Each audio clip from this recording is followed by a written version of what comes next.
Hi అండి. అందరికీ నమస్కారం. ఆడవాళ్ళందరూ ఆదమర్చి ఉండకుండా చాలా జాగ్రత్తగా ఉండవలసిన పరిస్థితులు వచ్చేసినాయండి. ఎందుకంటే నైటీ వేసుకుంటే చంపేస్తారంట. చంపేస్తున్నారంట కూడా. ఒక భార్యని ఒక భర్త నైటీ వేసుకుంటుందని రోజు తను చెప్పినా వినట్లేదని చెప్పి పెట్రోల్ పోసి నిప్పంటిచ్చేసాడంట. మరి ఇటువంటి పరిస్థితి ఎవరికైనా రావచ్చు కదా! నైటీ వేసుకున్న ఆడవాళ్ళందరినీ హెచ్చరిస్తున్నా అనమాట. నేనేదో సరదాగా చెప్పట్లేదండి. నిజంగానే చెప్తున్నా. సీరియస్‌గా తీసుకోండి. న్యూస్‌లో చూడండి.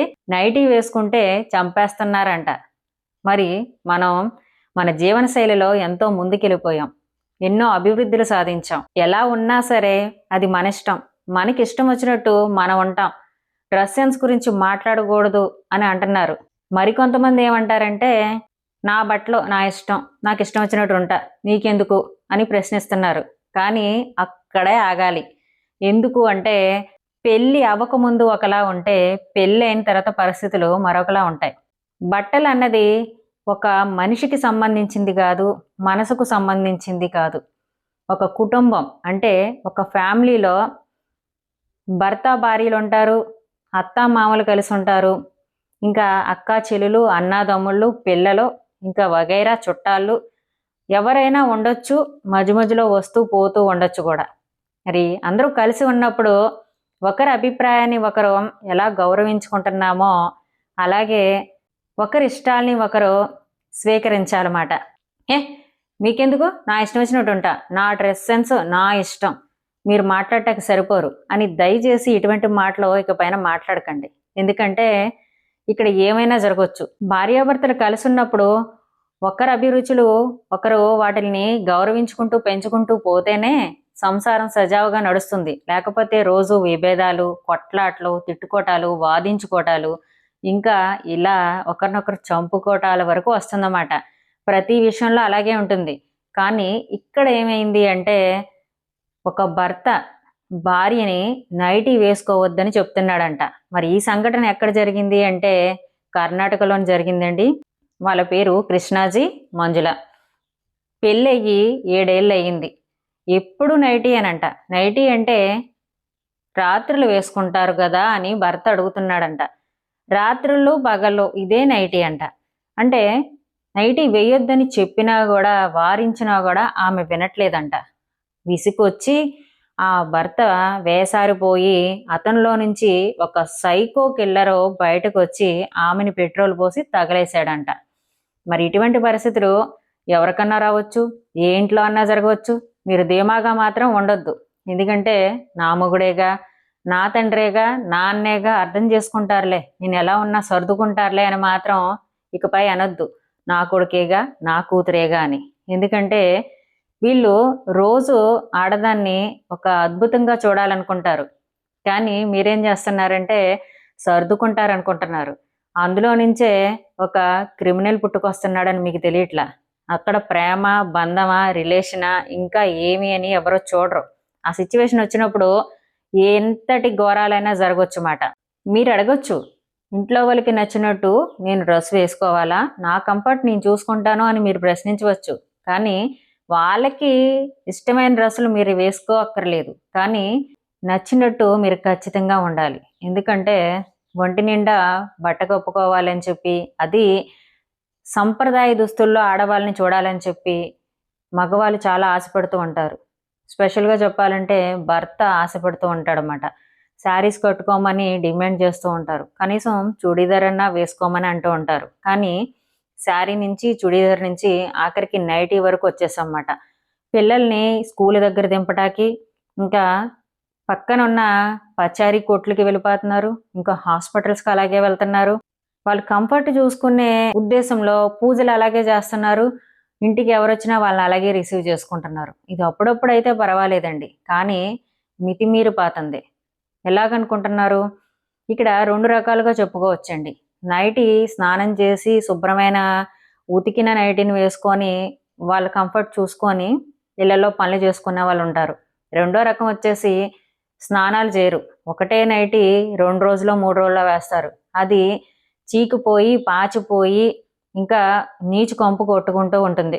దాని మీదే గిన్నెలు తోముతారు, బట్టలు ఉతుకుతారు. ఇంకా పని మనుషులు ఉన్నా కూడా వాళ్ళ సొంత పనులు కూడా ఎడ్డి పనులు అన్నీ చేసుకుంటారు. వంట దాని మీదే చేస్తారు, దాని మీదే వడ్డిస్తారు, ముక్కు చీత్తారు, మూతి తుడుస్తారు. ఇంకా చెప్పక్కర్లేదు. మనం తిన్న ప్లేట్లు కూడా నైటీతోనే తుడుస్తారు. మనకి అదే చేతులతో అన్నం పెడతారు. ఇక శుభ్రం లేకుండా ఆడవాళ్ళు ఇంకా దిగజారిపోతున్నారు అని మగవాళ్ళు విసిగిపోతున్నారన్నమాట.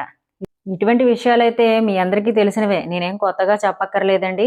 కానీ కొంతలో కొంత మనం నైటీ వేయటం తగ్గించేయాలి. ఎలాగా? హెల్త్ బాగోలేనప్పుడు వేసుకోవచ్చు. లేదా మగవాళ్ళు లేని ఇళ్లల్లో కూడా మనం వేసుకోవచ్చు. అదే నైటీతో బయటికి రాకపోయినా ఇళ్లల్లో ఉన్నవాళ్ళు ఉంటారు. మగవాళ్ళు ఉండి, అత్తమామలుండి, పెద్దవాళ్ళుండి, తల్లిదండ్రులుండి వాళ్ళని ఇబ్బంది పెట్టకుండా మన పిల్లల్ని కూడా, పిల్లల ఇష్టమైతే పర్వాలేదు, ఇబ్బంది పెట్టకుండా వాళ్ళ పని వాళ్ళు చూసుకున్న వాళ్ళైతే వాళ్ళు కంఫర్ట్ చూసుకున్నారులే అనుకుంటారు. అని మగవాళ్ళు ఉన్న ఇళ్లలో చాలా అమర్యాదగా ఉంటది. మీరు గ్రహిస్తున్నారో లేదో. అత్తమామల ముందు అదే నైటీ, ఎవరైనా బంధువులు వస్తే అదే నైటీ, భర్త ముందు అదే నైటీ, బయట కూడా నైటీలు వేసుకొని కూర్చుంటారు కాళ్ళు ఆరచాపుకొని. ఎంత సంస్కారాన్ని కోల్పోతున్నారు. ఆడవాళ్ళకి కొన్ని పద్ధతులు ఉన్నాయి, ఎన్నో గౌరవాలు ఉన్నాయి, మర్యాదలు ఉన్నాయి. అవన్నీ దిగదార్చుకుంటున్నారు. మరి మగవాడు ఎలా సహిస్తాడు? అందుకనే వాడిలో నుంచి ఒక క్రూరమైన రాక్షసుడు బయటకు వస్తున్నాడు. ఎందుకంటే ఆడదాని అందం ఒక అద్భుతం, అమోఘం అని నేను అన్ని వీడియోల్లో చెప్తూ ఉంటాను. అది అందమైన ఆడవాళ్ళైతే ఒక నైటీ వేసినా ఇక చెప్పక్కర్లేదు, దేవకనిలా ఉంటారు. అందం తక్కువ ఉన్న ఆడవాళ్ళు అని చెప్పుకోవడానికి లేదు. ఎందుకంటే ఆడదంటేనే అందం. కొంతమంది ఆడవాళ్ళు అందం తక్కువ ఉంటారండి, కలర్ తక్కువ ఉంటారు. వాళ్ళు నైటీ వేసుకుంటే ఇంకా ఎలా అంటే అస్సలు చూడబుద్ధి అవదు. కానీ వాళ్ళు చీర కట్టుకొని మంచిగా రెడీ అయ్యి చక్కగా తలలో పూలు పెట్టుకొని ఒక బొట్టు పెట్టుకొని ఉంటే వాళ్ళ అందం ఇంకా రెట్టింపు అవుద్దని వాళ్ళ భర్తల ఉద్దేశం. చూడటానికి కూడా ఎవరైనా బయట నుంచి వచ్చినా, మగవాళ్ళైనా మన ఇంట్లో వాళ్ళైనా, భర్త పిల్లలు అవనివ్వండి, నా భార్య ఇంట్లో నిండుగా మహాలక్ష్మిలా తిరుగుతుంది అని చెప్పి ఆ ఇల్లాలకి ఇంకా గౌరవ మర్యాదలు ఇస్తారన్నమాట. ఇవన్నీ మర్చిపోయి భర్త మాట లెక్క చేయరు. అలాగే భర్త ఎన్నిసార్లు చెప్పినా వీడు మొహానికి నైటీయే ఎక్కువ అని చెప్పి వాణ్ణే ఇసుక్కుంటూ ఉంటారు. ఇంకా మాట్లాడితే అలుగుతారు, వంట చేయరు, గిన్నెలు ఇసిరేస్తారు. ఇంకా చెప్పాలంటే ఆ దాకో తప్పాలో తీసుకొచ్చి నెత్తి మీద మొట్టుతారు అన్నమాట. అటువంటి ఆడవాళ్ళు కూడా ఉన్నారు. ఇక్కడ ఆడదాని పెత్తనం ఉన్న ఇళ్లలో అయితే అవి సాగవండి. మరి ఇక్కడ మగవాడు పెత్తనం కాబట్టి అతని పెళ్ళాన్ని నిప్పంటించి చంపేశాడు. ఇంకా సీరియస్గా ఉంది, గోవా హాస్పిటల్లో ఉంది ఆవిడ అంటున్నారు. కానీ ఇటువంటి క్రూయల్ మైండ్ సెట్ ఉన్న వాళ్ళని బయట తిరగనివ్వకూడదు. అతనికి కఠినమైన శిక్షలు పడాలని కూడా మనం కోరుకుందాం. ఎందుకంటే ఇతన్ని చూసి ఇంకో 10 మంది అలాగే చేస్తారు. ఆడవాళ్ళు నైటీ కాదు కదా, చీర కట్టుకొని కూడా బయటికి రారన్నమాట. అంత భయంతో చచ్చి బతుకుతారు. మరి ఆడవాళ్ళని స్వేచ్ఛగా బతకనివ్వండి. మగవాళ్ళు మీరు ఇదివరకులాగా మీ క్రూరత్వాన్ని చూపించొద్దు దయచేసి. వాళ్ళకి నచ్చ చెప్పుకొని మంచిగా మార్చుకోండి. ఎందులో అందం ఉంటుందో ఆడదాన్ని పొగడండి. ఆడదాని అందం విలువ తెలియజెప్పండి. చూడటానికి కూడా ఎంతో గౌరవంగా ఉంటుంది కదా. మరి ఈ వీడియో గురించి మీరేమనుకుంటున్నారు? మన సెలబ్రిటీస్, సినిమా వాళ్ళు ఎన్నెన్నో చెప్తారు. డ్రెస్ గురించి కమెంట్ చేయకూడదు, ఎవరిష్టం వాళ్ళది, పొట్టి పొట్టి బట్టలు వేసుకొని తిరగచ్చు, రోడ్ల మీద బట్టలు లేకుండా తిరగచ్చు, వీపుకొని తిరగచ్చు, ఏవేవో చెప్తారు. అవన్నీ వింటే మన గౌరవాలు పోతాయి, అది తెలుసుకోండి. అయినా ఆడవాళ్ళందరూ ఒక్క లాజిక్, అంటే చిన్న లాజిక్ మర్చిపోయారండి. అలంకరణ అన్నది మన జీవితంలో ప్రధానమైన పాత్రని పోషిస్తుంది. అది ఎంత అందవిహీనంగా ఉన్నోళ్ళైనా అలంకరణ చేసుకుంటే అప్సరసల్లా ఉంటారు. మరి ఇది ఎందుకు మీరు మర్చిపోతున్నారు? మీరు ఇదే తరహాలో ప్రవర్తిస్తూ ఎడ్డిగా మడ్డిగా నైటీలు వేసుకొని తిరుగుతూ ఉంటే మీ భర్తకి మిమ్మల్ని చూసి ఇంట్రెస్ట్ ఎలా వస్తుంది? మూడ్ ఎలా వస్తుంది? మీతో దాంపత్య జీవితం ఎలా కొనసాగిస్తారు? ఇది మర్చిపోయారా? మీ పెద్దవాళ్ళు ఎవరో మీకు చెప్పట్లేదా? మరి నేను చెప్పేదన్నా ఫాలో అవుతారు కదూ. మరి ఈ వీడియో గురించి మీ అభిప్రాయాన్ని ఖచ్చితంగా కామెంట్ బాక్స్లో ఉంచండి. ఈ వీడియోని మీ ఫ్యామిలీ, ఫ్రెండ్స్ అందరికీ షేర్ చేయండి. అందరికీ ఉపయోగపడుతుంది.